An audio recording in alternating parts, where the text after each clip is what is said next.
የማዳም ቅመሞች ምናምን እየተባለ እንትን ቀልድ መጫወት ወይ እነሱ እኮ እንደዛ አይደለም። እሱ ብቻ አይደለም። ሀገሪቷን በዚህ አይነት መስዋዕትነት ሀገሪቷን አቅንተዋል።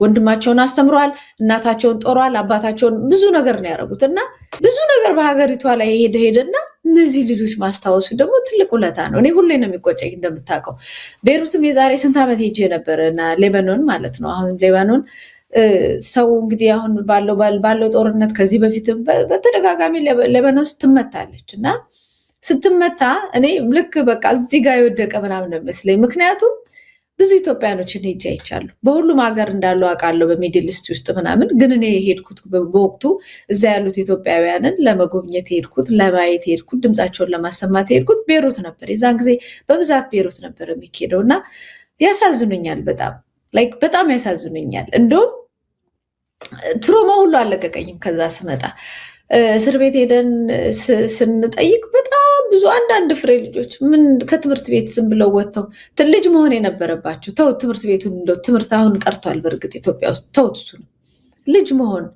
ልጅ መሆን የነበረባቸው ልጆች እዛ ሰው ቤት እንዲሰሩ በባርነት ምንም ሳያውቁ ከተወሰዱ በኋላ በዛ በሚሰራባቸው ሴራ ይሁን የሰማይ ጥቃት ይሁን የፆታዊ ጥቃት ይሁን ምንም ባልታወቀ ሁኔታ እስር ቤት ራሳቸውን ታገኛለህ። በእንደዚህ አይነት ልጆች ግማሾቹ ሞት ተፈርዶባቸው እነሱንም አይተናል።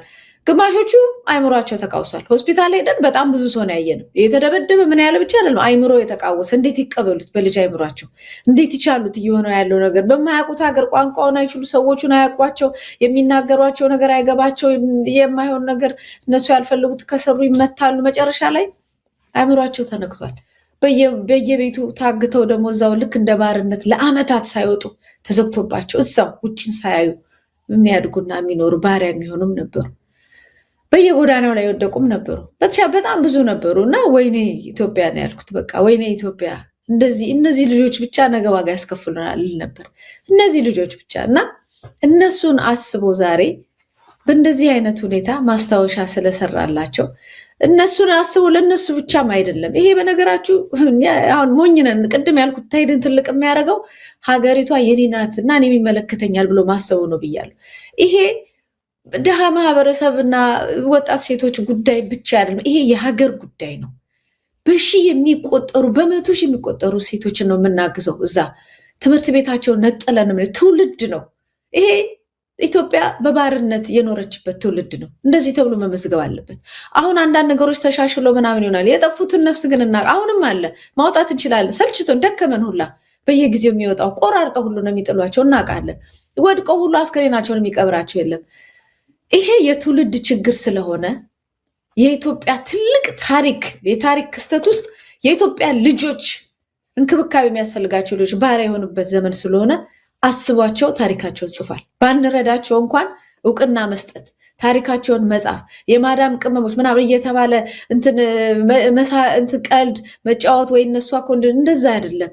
እሱ ብቻ አይደለም። ሀገሪቷን በዚህ አይነት መስዋዕትነት ሀገሪቷን አቅንተዋል። ወንድማቸውን አስተምረዋል፣ እናታቸውን ጦረዋል፣ አባታቸውን ብዙ ነገር ነው ያደረጉት እና በጣም ነው የነካኝ። እንዴት አሰበ? እንዴት አስታወሰ? የኢትዮጵያ ችግር ብዙ ነው። እንዴት አመጣው? በእርግጠኝነት የሚያውቀው ብዙ ነገር ይኖራል በዚህ ጉዳይ ውስጥ እና በዚህም ላመሰግነው እወዳለሁ። ለመላው ኢትዮጵያዊ ይህንን ዘፈን ስትሰሙ በየሰው ቤት በየህፃናት ሆነው በየሰው ቤት ውስጥ ያሉ ልጆቻችንን ወጣት ልጆቻችንን ያቺ የሰለጠነችው በቃ ደመና ላይ የወጣችው የበለጸገችው ሀገር ብዙ ህፃናቶች በባርነት እያስገዛች እንደሆነ እንድታውቁት በዚሁ ለማሳሰብ ነው። መሬማ በሶማሌ ጦርነት ወቅት ከሩሲያ እና ከኩባ ጋር በመሆን ከኢትዮጵያ ጎን የተሰለፉ የመኖች ነበሩ። ዛሬ የመን የጉልበተኞች መፈንጫ የጦር አውድማ ሆናለች። በርካታ ወገኖቻችን በሰና እና በኤደን ከተሞች በስራ ተሰማርተው ህይወታቸውን ይቀይሩ ነበር። ዛሬ ይህች ሀገር የለችም። ወደዚያው የተሰደዱት ተሻግሮ ወደ ሳውዲ ለመግባት የፈለጉት ወይንም ወደ የመንም ለመግባት በበረሃና በጀልባ ጉዞ የጀመሩት ወገኖቻችን የአሳና የአሸዋ ቀለብ ሆነው ቀርተውብናል። ዘፈኑ ለየመንም በአረብ ሀገራት ለሚንከራተቱ ወገኖቻችንም ጭምር ነው።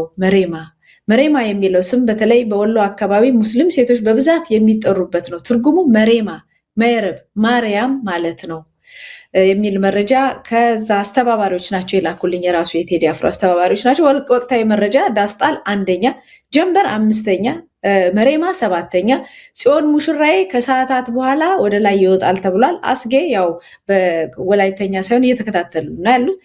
በወላይተኛ ሳይሆን በጋሞ ቋንቋ ነው የተዘፈነው ግጥሙም የተጻፈው።